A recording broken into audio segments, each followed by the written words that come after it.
श्री गणेशाय नमः। नमस्कार दोस्तों, अर्चना भक्ति में आपका स्वागत है। दोस्तों, यदि आपको हमारी कथाएं पसंद आती हैं तो हमारे चैनल को लाइक करें, सब्सक्राइब करें, कमेंट में जय श्री हरि लिखकर हमारा मनोबल बढ़ाएं। दोस्तों, आज हम आपके लिए ब्रह्मा तृतीया व्रत की पूजा विधि व कथा को कहेंगे।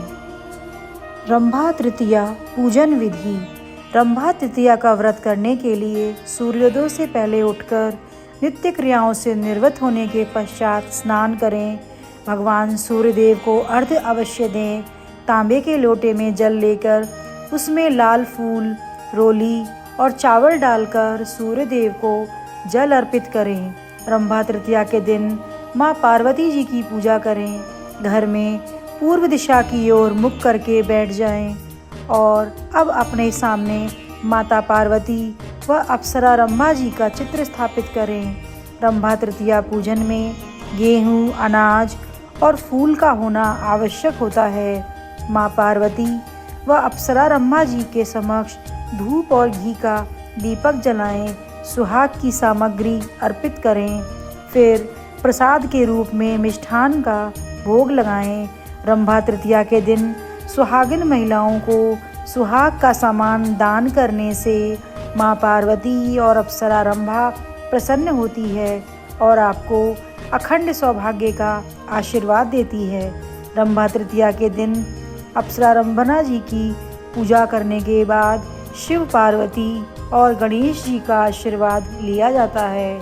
अब ब्राह्मण को भोजन कराने के पश्चात अपनी क्षमता अनुसार दान दक्षिणा दें और श्रृंगार व वस्त्र अवश्य दें और इसके पश्चात ही व्रत का पारण करें। ब्रह्मा तृतीया कथा। पौराणिक कथाओं के अनुसार प्राचीन काल में एक धर्मात्मा और दानी राजा थे। राजा का नाम मुचकंद था। प्रजा उन्हें पिता के समान मानती और वे प्रजा को पुत्र के समान मानते थे।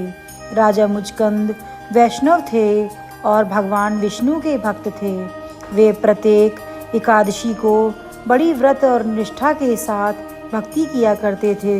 राजा का एकादशी व्रत में विश्वास और श्रद्धा देखकर प्रजा भी एकादशी व्रत करने लगी। राजा की एक पुत्री थी जिसका नाम चंद्रभागा था।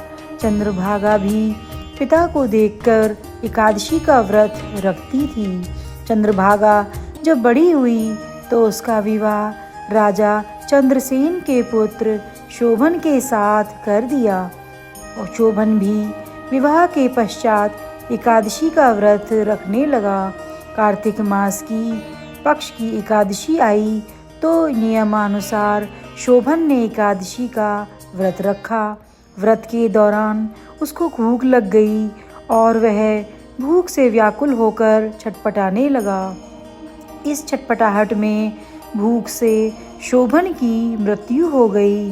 राजा रानी जमाता की मृत्यु से बहुत दुखी और शोकाकुल हो उठे और उधर पति की मृत्यु होने से उनकी पुत्री का भी यही हाल था। दुख और शोक के बावजूद इन्होंने एकादशी का व्रत छोड़ा नहीं बल्कि पूर्ववत विधि पूर्वक व्रत करते रहे।